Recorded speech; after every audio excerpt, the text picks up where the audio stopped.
which will be presented by Lisa from Customer at Heart. Hi everyone, good morning. Good morning. Let me start by introducing myself. I run a business, a consultancy business called Customer at Heart. And my business is all about customer experience. And you might think, well, how on earth does that qualify me to be involved with happiness and wellbeing sessions, and why am I here with you? And the reality is that from my perspective, and in fact a lot of research proves that if you want to create a good experience for customers, your customers are your students, your parents, and your leadership teams, then actually you need to be happy. You need to have a good experience. Because if you have a good experience, you're able to deliver a good experience. Okay? So a lot of the work that I do is really about the internal organisation.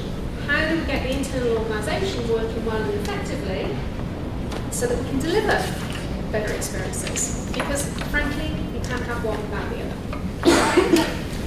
So my name is Helen Sell, and I've been in Dubai for coming up to 15 years now, actually. Yeah, so a long time. And I've been working with KHGA now probably for about the last year and a half to 2 years. And I'm presenting at all the KHGA sessions for What Works right the way through till January this year. Okay? So, there are two sessions that I'm running today. One of them is Happiness Counts, and the second one is Wellbeing Counts. Now, both sessions, they are different, but they're very much interrelated. Okay? Again, similar thing, you can't really have one without the other. So if you attend the session you're attending now, I just recommend to suggest come along to the Wellbeing session later as well, and you'll see how the two things relate. Okay? The other thing I would say from the sessions that I ran at the first What Works, we had fantastic feedback, and I hope you're going to enjoy the session because it's very interactive. Okay? As long as you're doing more than I'm doing actually, which is great. But I'm more than happy to share the workshop slides and even the lesson plan for this, should you decide, because a lot of this is about you. These are tips, advice and guidance you can take, but they can also be translated to your students. Yeah? And these are sessions that you could run with your students as well. Okay? So I'll put my details up at the end, and if you wanted to get a copy of any of the material, I'm more than happy to share it with you. Okay? So, happiness. What makes us happy? That's the question for you. What makes you happy? Just 1 second to start this off. We have a happiness ball. I'm going to spread the happiness around. What I'm going to do is a very soft ball, okay? So don't be concerned if it comes in your direction that you're going to be hit on the head. What I'm going to do is just throw the ball to you. See the ball. You don't have to be a fantastic bowler or cricketer to catch it. And if you get the ball, just let me know and let everybody else know what makes you happy. Okay?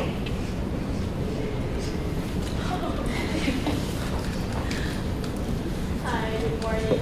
What makes me happy is when I have a good sleep. Okay, perfect. Throw it to somebody else. Good morning. Make me happy. If I do a good job, I feel I give the best thing to my students. I think they understood everything and they accept me. Perfect. Yeah. Great. Lovely. Okay. Somebody else? So test to see if people are awake as well. That's the reason I do this. Good morning. What makes me happy is when somebody appreciates you. Okay, nice. Yeah, absolutely. Good morning. Chocolate makes me happy. I'll remember to bring some for the next session. What makes me happy is when my students learn very well and I get good feedback. Okay, excellent. Pastor Frost? Good morning. Okay. Spending time with my students Okay. makes me happy. Excellent. Okay. Sorry. Hi. I guess when you make Yeah, Nutella. I guess when you make others happy, Okay. it makes me happy. Okay, When you perfect. do something for somebody, yeah. Excellent. Okay. Okay, this table. Sorry. Somebody grab it. Funny. When I cook food, it makes me happy.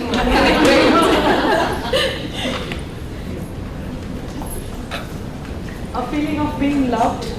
Okay, nice. Yeah, absolutely. Okay, and one more.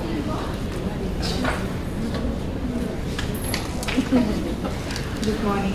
Good morning. When my kids are happy when they are playing, I am happy.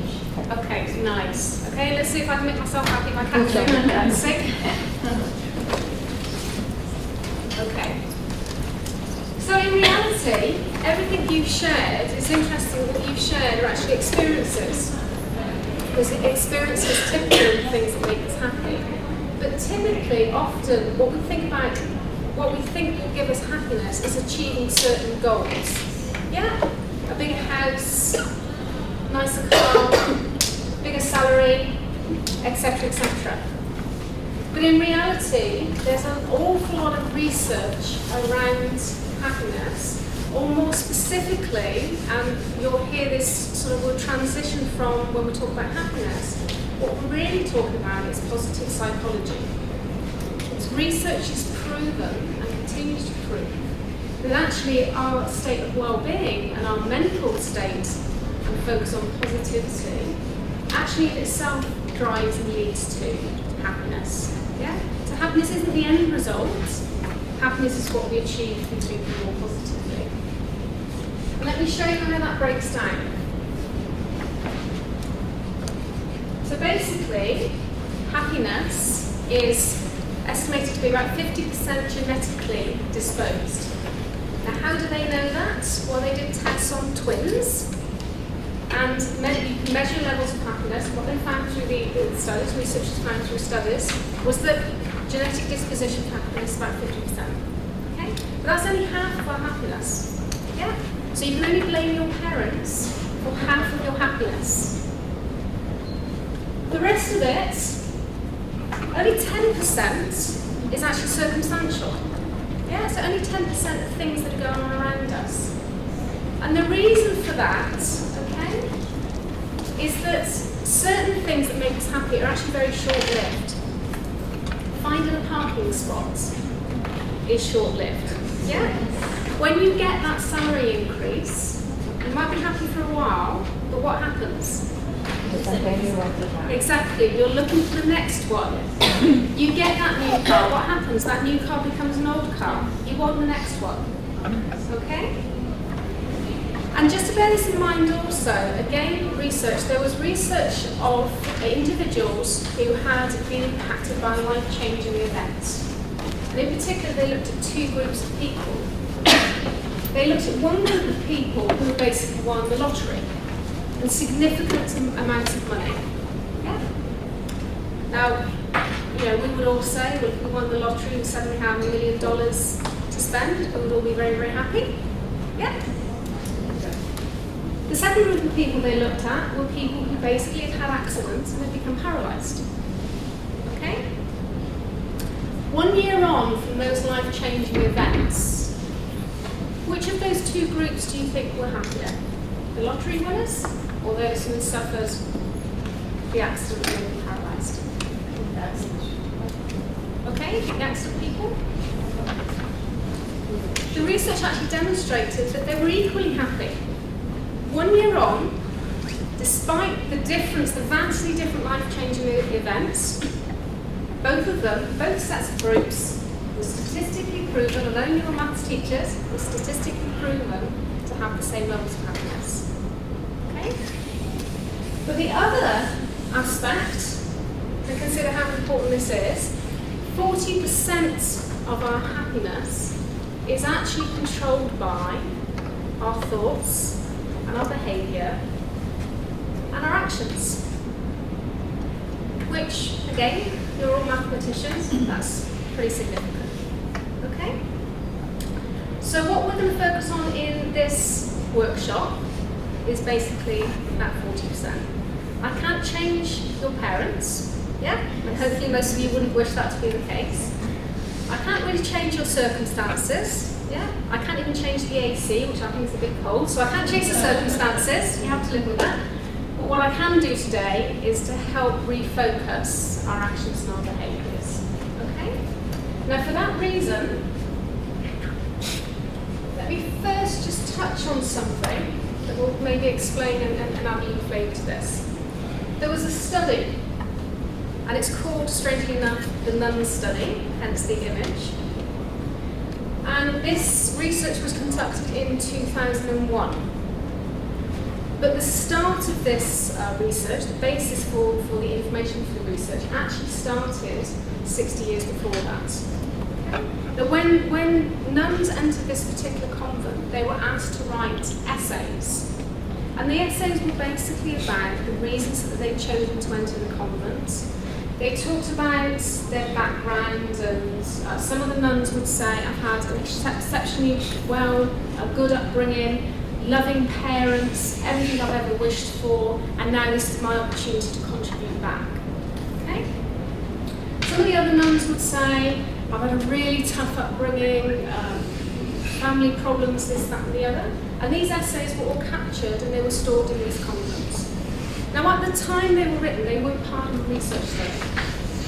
But when the researchers went to the convent in 2001, they discovered these essays and they coded them all with positive and negative sentiment. By the time the survey had started, most of the nuns were well into their 80s. And what the researchers were interested in were things around longevity, how long they live for, and health, well-being. What they found, just to give you some examples, is that by the time the study was concluded or took place, 42% of the nuns had already died, they'd already passed away. Okay, so they weren't there to ask the question.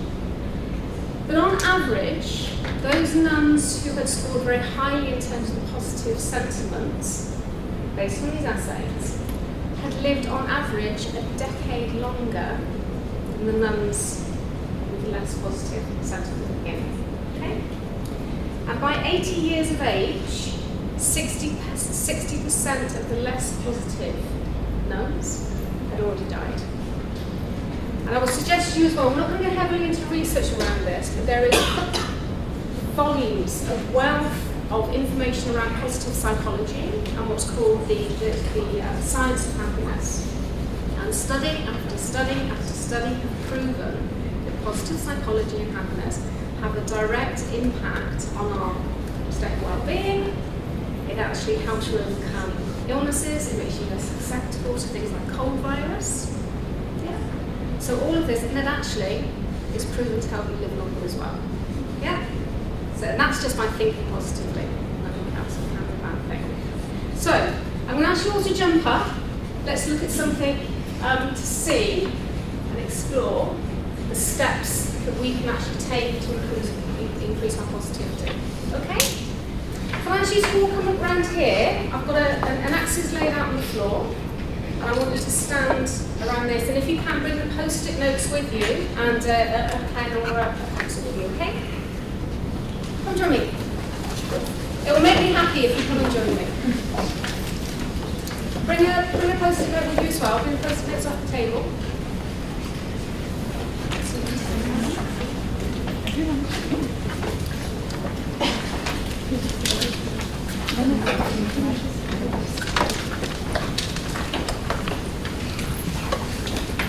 I just asked you to stand back a little bit. Just stand maybe 1 foot step back from the line, okay?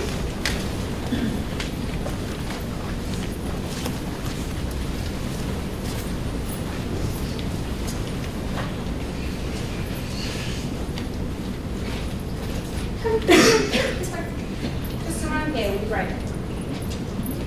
I don't bite, honestly. Okay, you just stop about there. That's it. Okay, come in. This is our axis here, okay? So just come in, because you need to stand close and we'll do an activity here. Okay, so we have our axis here.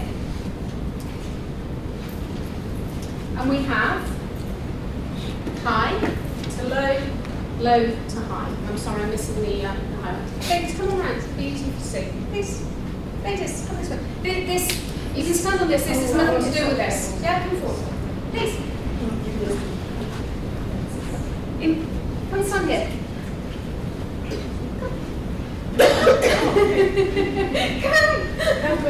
There we are. Okay? Stand so that you can see, and you're all going to use your post-it notes in a moment. So, this is based on a study. There's a psychologist who basically is called Csikszentmihalyi. His name is spelled in a way that you wouldn't understand that that's how it's pronounced, but Csikszentmihalyi. Okay? And what he talks about is basically consideration of how we achieve an optimal state of happiness. And in his view, he looks at two factors. Okay, so one is the challenge level of work activity that we do, and the other is the skill level. Okay? What I want you to think about, and think in terms of your jobs. So are you all teachers? Okay. So think of yourself as teachers. Okay?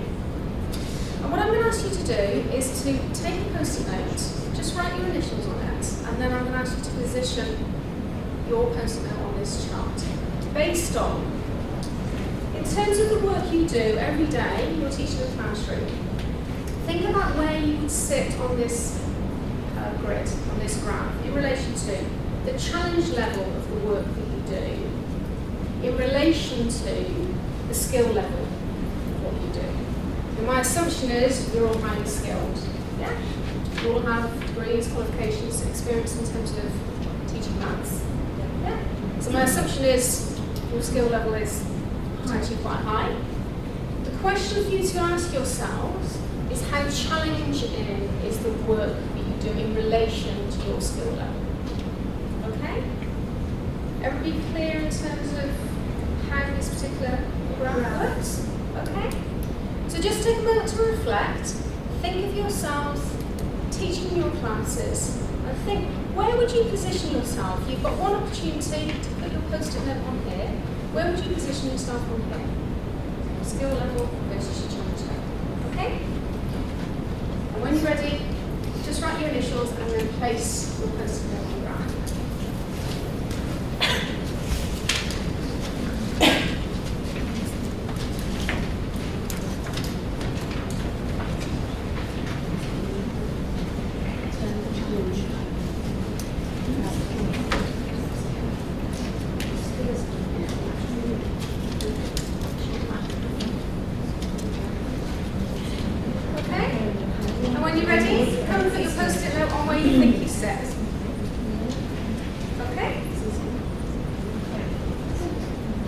Slightly so you're within the chart area.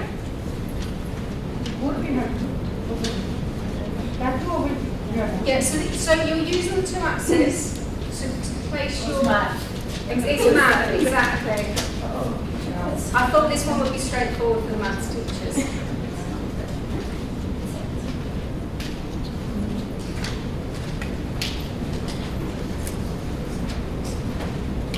So it's your position in relation to the two axes.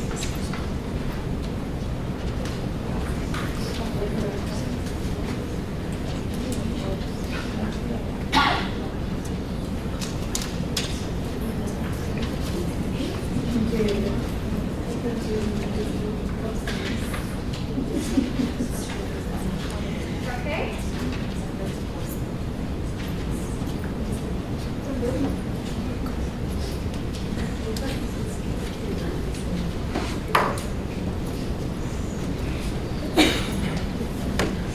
So have you finished the book?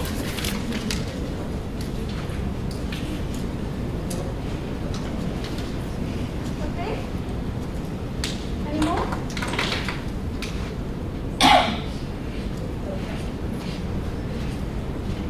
So at the previous work session, I actually had some students in the group as well, and I got students to map this. And this might be an interesting activity to do with your students, to allow your students. Because in theory, this is the theory, for some of your students, they're being taught, so in theory their skill level could actually be quite low, and challenge quite high. And clearly for some of you more capable and competent students, you would maybe expect them to position themselves high skill level. Maybe they're not seeing the challenge level as high enough. And the reason for that is, this graph is based on the principles of something called flow. Let me hold this up so you can see. And the idea of flow, and essentially this area, particularly the top corner, is where you're most likely to achieve flow. And where you achieve flow is the area you're most likely to achieve the highest levels of happiness. And if you think about something that you get completely engrossed in. Yeah? Maybe a hobby, an activity. And time just passes, and an hour's passed, or 2 hours passed, and you haven't realised. Yeah? As opposed to when you sit in a traffic jam. Yeah? And it's tick, tick, tick, tick, tick. If you're working at your optimum level, you're bringing all of the skills that you have ready to draw on, and you're actually being challenged. Yeah? It's interesting. You are most likely to have this optimal level of happiness because you're achieving flow. If actually your skills aren't being brought to practice, yeah, and the challenge level isn't high enough, what's going to happen is that, if you get this right, is that here you're going to be bored. Yeah? So you're applying the same skills every day, but actually there's no challenge in it for you anymore.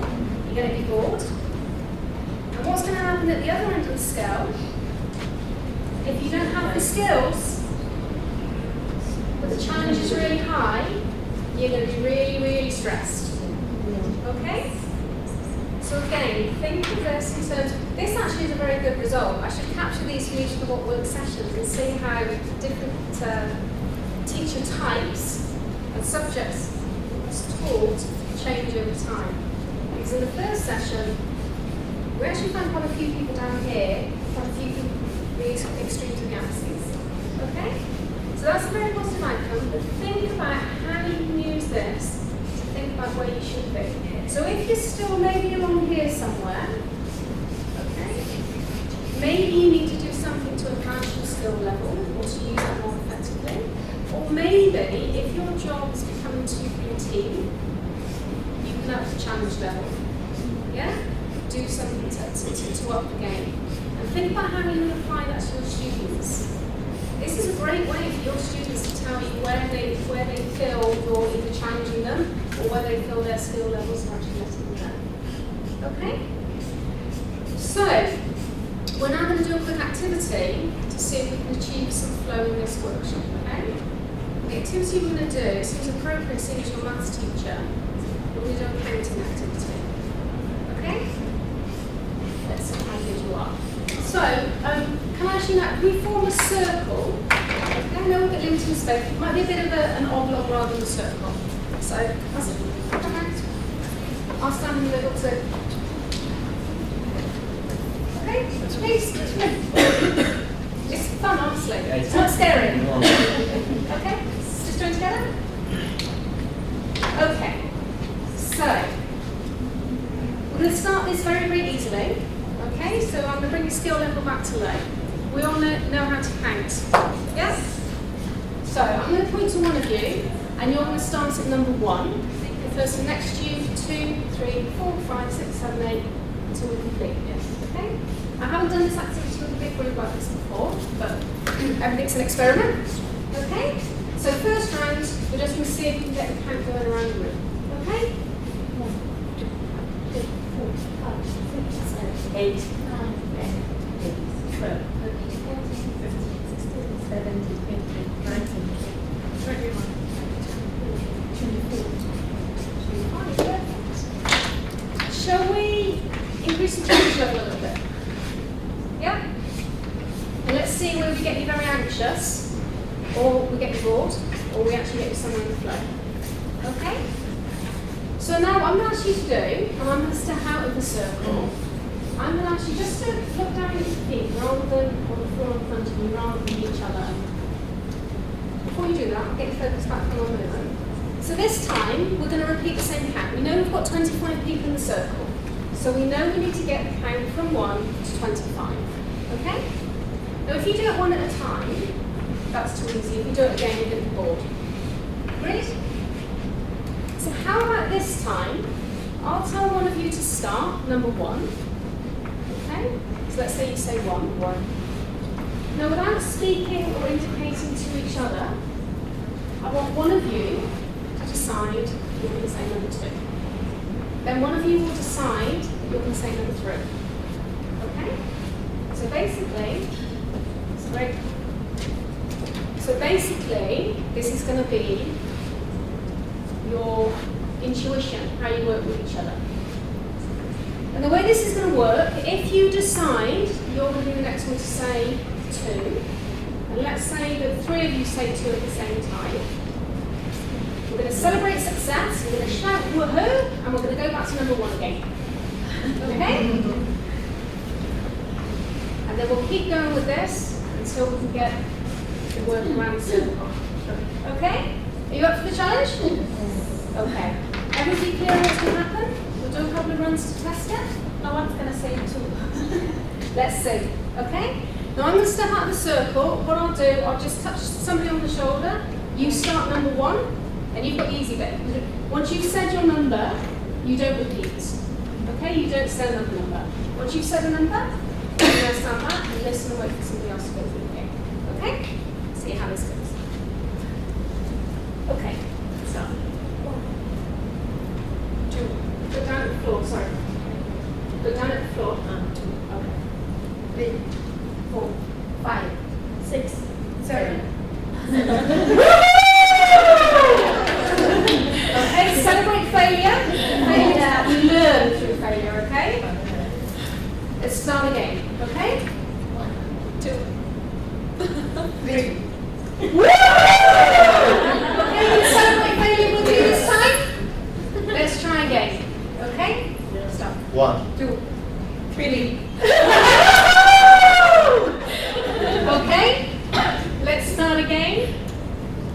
1, 2, 3, 4, 5, 6, 7, 8. Okay, and again. Stop. 1, 2, 3, 4, 5, 6, 7, 8, 9.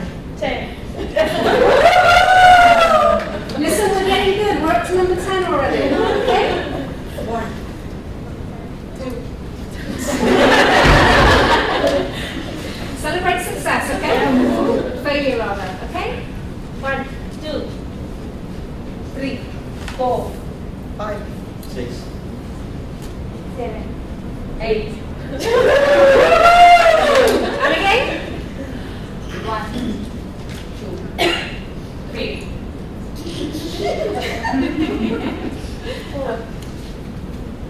5.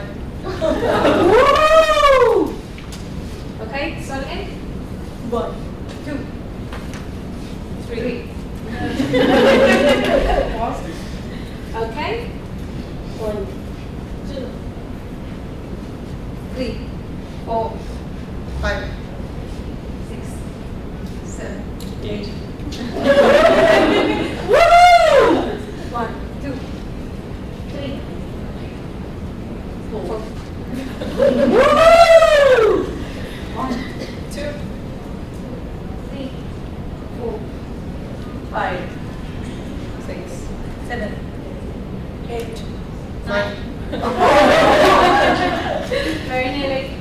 1, 2.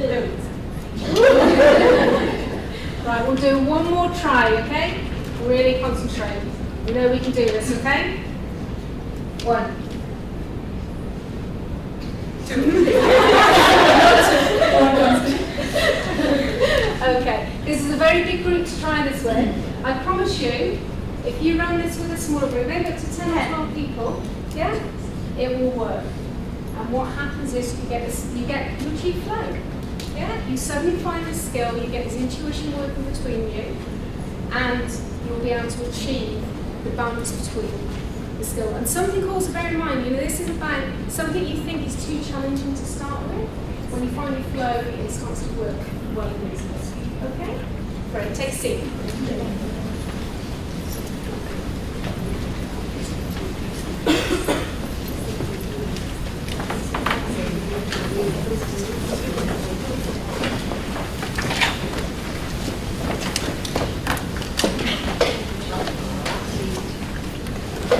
Okay, one of the other things which is been proven, this is statistically proven, to increase our levels of positivity, is basically the exercise of not only thinking about things that have happened to us being positive, but actually the exercise of writing them down, something called positive journaling.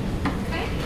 So what I'd like you to do is for you each to write down 3 things that have gone well for you in the last 24 hours. Okay? It needs to be 3 things, and it needs to be within the last 24 hours. Okay? And you've each got just 1 minute, jot them down, and then you're going to discuss them with your partner. Okay? Go.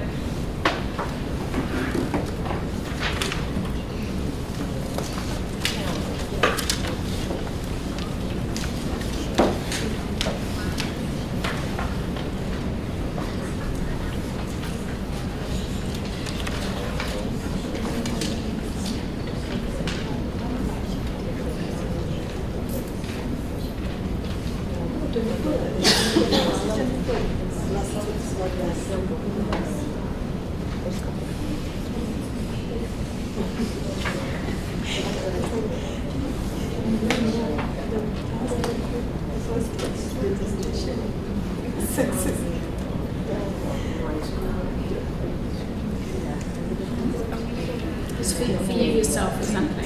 Things that have happened to you in the last 24 hours. Yeah. Anything at all, yeah? Yeah? Exactly. Anything at all. Something that it could be unexpected, it could be routine, anything. Yeah? Have you got your 3 things? That was easy. See, for some people it's very easy to find 3 things. For some people it's actually very challenging to find 3 things.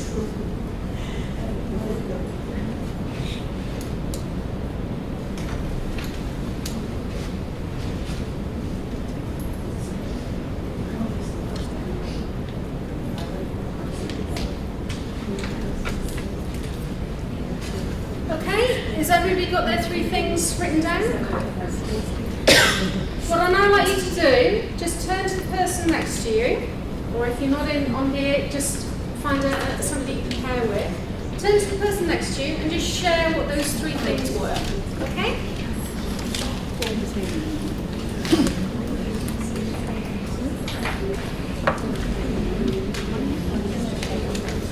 Sort of maybe try this thing. Oh, just get it from what that's easier. Yeah.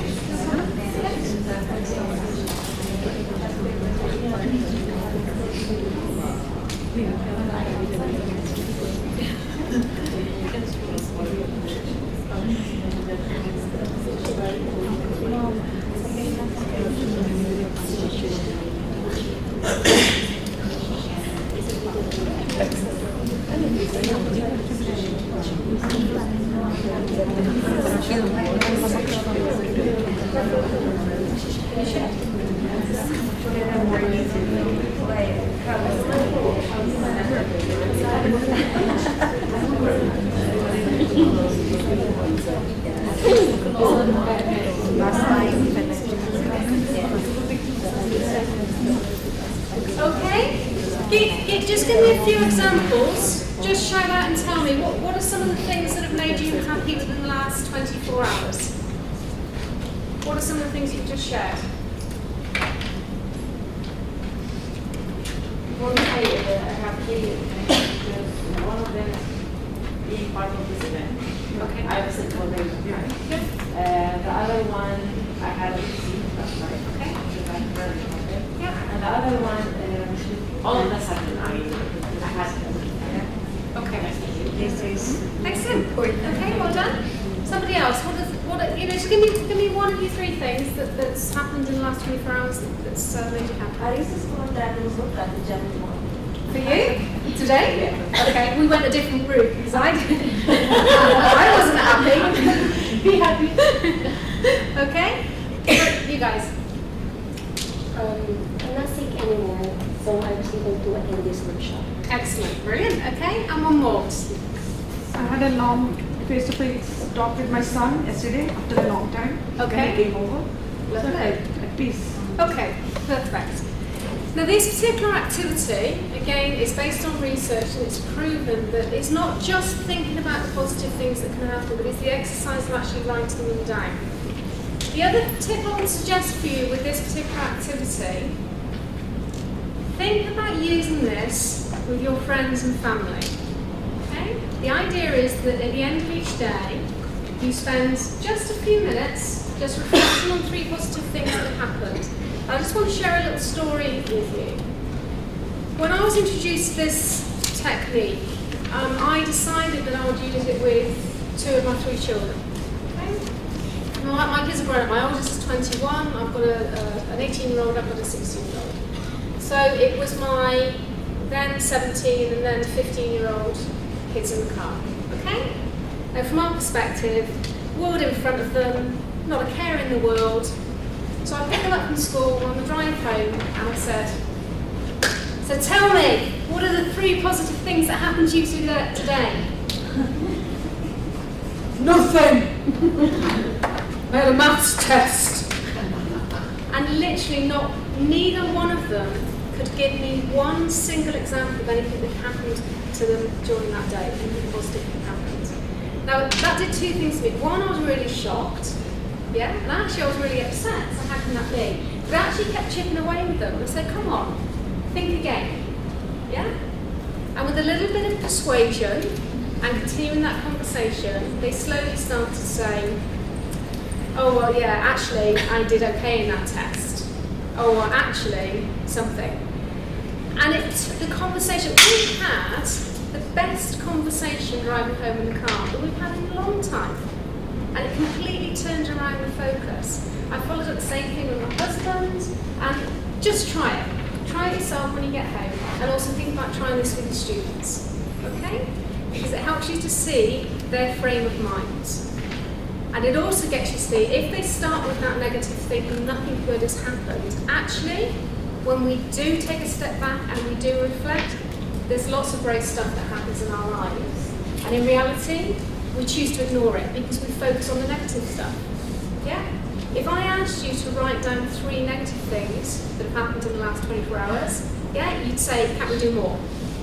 Yeah? Because there's lots of stuff that doesn't go right, and we overlook the good stuff. Focus on the good stuff and it helps you to be more positive. Okay? So, we're running a little bit short of time. I'm going to ask you to jump up again. And what I'm going to do, I'll get you into 2 circles, because I want to see if we can get this one working. Just form 2 separate circles up at the front of the room, please. Okay?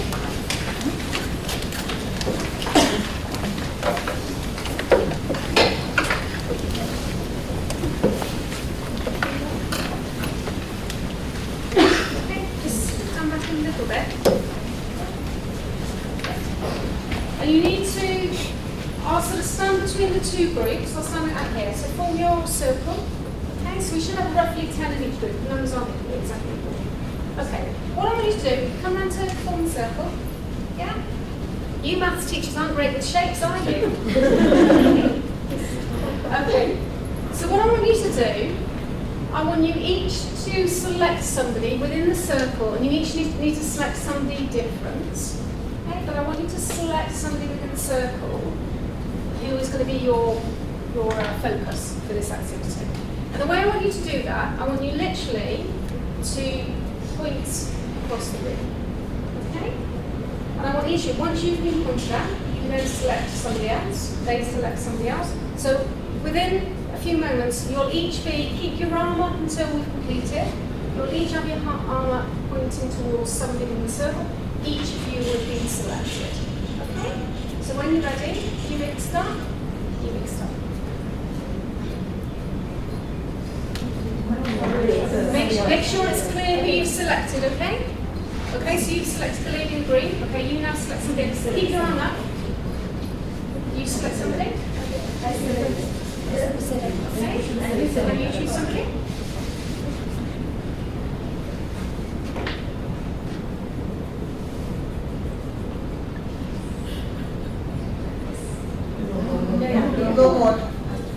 Okay. So,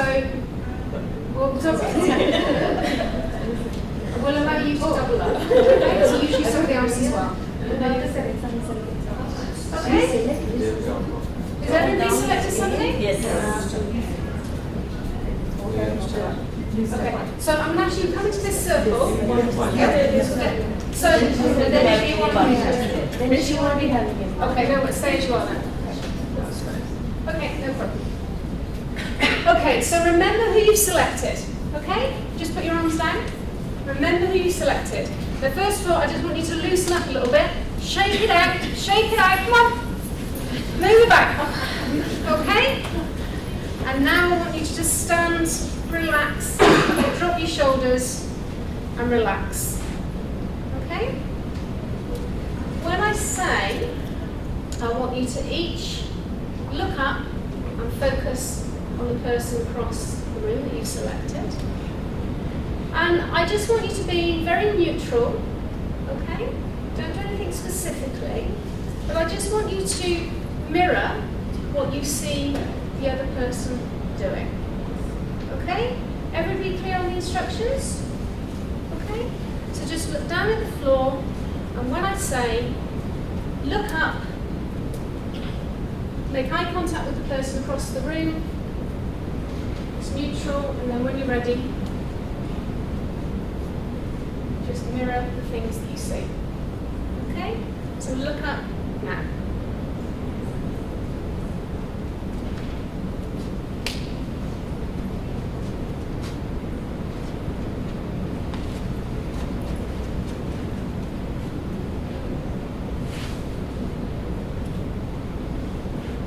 Just reflect the things that you see. You're now looking into the mirror, so what you see is what you do.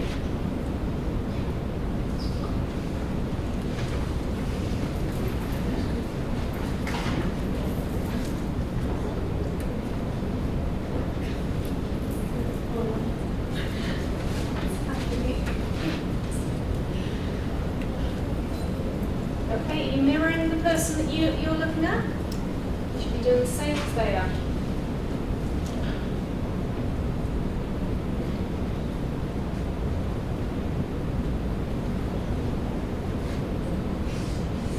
Okay, and stop.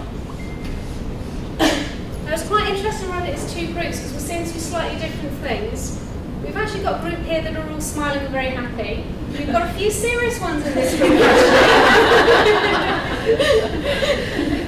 Bit of a concern, okay? Some very somber faces. And actually, I'd asked you to mirror the person you were looking at. We had one that was smiling and one, it wasn't working. Okay? Just take a seat for a moment. Okay, just sit down.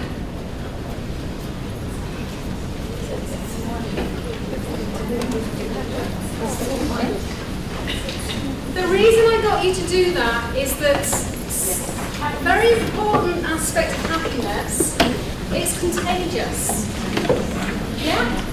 If you come into this workshop and I'm the most miserable individual you've ever encountered, if you come in and I haven't said hello to you, I think your attitude stepping into the workshop would be potentially different. Just try, one day walking through the corridor at school, smile, hi, how you doing? Okay, you might already do it. And look at, particularly when you've got a negative face coming towards you, it is, I will put money on the fact, it's almost impossible for you to give a greeting with a warm smile to somebody and them not to return it.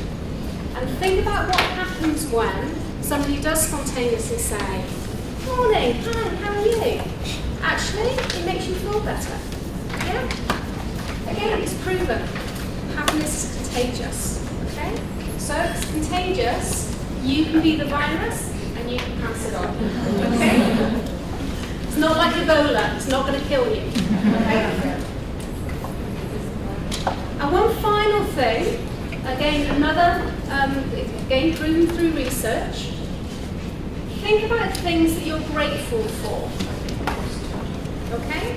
So I'm going to ask you to do, I'll ask you just to do the top exercise. There are two versions of this activity. I'll explain both of them. So one of them is similar to the positive one. You think of 3 things that you're grateful for. Okay? It can be anything. Absolutely anything. Friends, family, health, anything. And the other one, which has been proven, there are videos online that demonstrate the impact of this, is to actually think of one single person who's ever made a positive impact on your life. Effectively write down why they've made that positive impact, and then you talk to them, you tell them. Because often we don't show gratitude to people. Yeah? Think of how many times we actually thank people for what they've done. Truly. Yeah?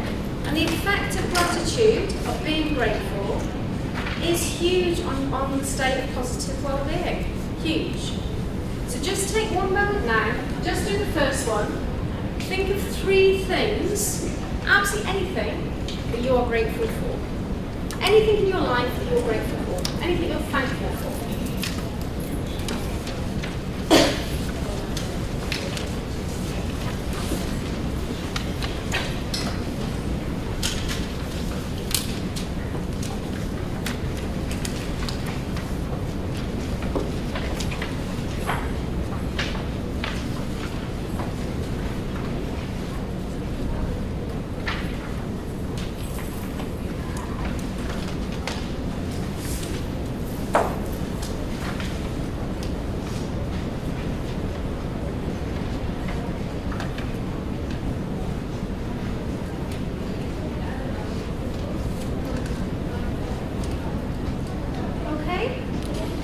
We started a little bit late, so we've run a little bit over time, and I'm being given signals from outside that we need to draw the workshop to a close.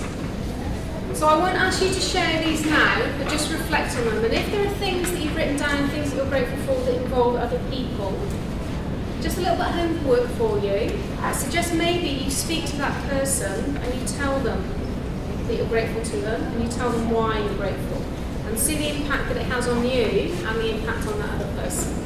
Okay? All of these steps, basically the more you use them, the more you apply them, not only do they have an immediate effect on the way that you feel, but they've also been proven to have a long-lasting effect. If, for example, you took the gratitude exercise, or you took the positive things exercise, doing that every day for even a couple of weeks has been proven to have an effect that will last up to 6 months. Yeah? And it sounds almost unbelievable. How can this be? But there is, as I say, a wealth of research now around positive psychology that's been proven to have a huge effect. Okay? So, in the spirit of gratitude, it remains for me to say thank you for attending the Happiness Work session. I hope to see you again in the Wellbeing session this afternoon. I'm also going to say to you, if you want to use this workshop, I said at the beginning, if you wanted to use this workshop within your classrooms, by all means you can request a copy of I can give you the presentation deck, I can give you the lesson plan that goes with it. Okay, I'm more than happy to do that. Okay? I don't have enough business cards to give you because I've just moved house and I actually don't know where they are. Okay? So it's going to make me very happy when I find them. But you can contact me. My email address is helen@customer@heart.com. Okay? And just before you go, I've got one other thing. It's a bit of a shameless plug. I'll come back and put this back on screen. But I just want to mention to you an event that I'm involved in organising as a volunteer. This is complete not-for-profit. I don't run it as Customer at Heart, but I've got a team of volunteers that work with me. It's a global event in that cities around the world take part in this at exactly the same time. We've now run 3, this will be our 3rd Jam in Dubai. This is called the Dubai Sustainability Jam. It involves design thinking techniques, so basically thinking with our hands and creativity, innovation. It in order to come up with sustainability-focused solutions. It's open to anyone.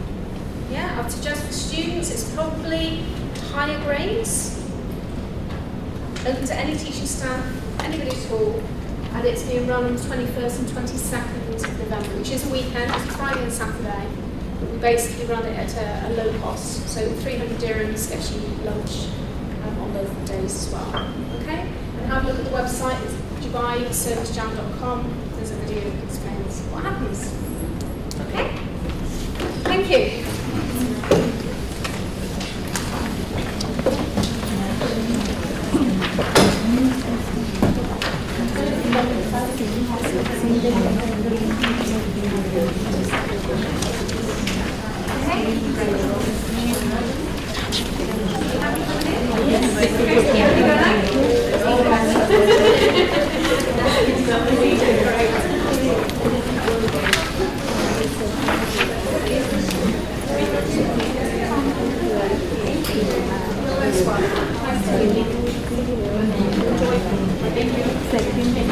Second floor. Same. No, this is the first floor. Number 2.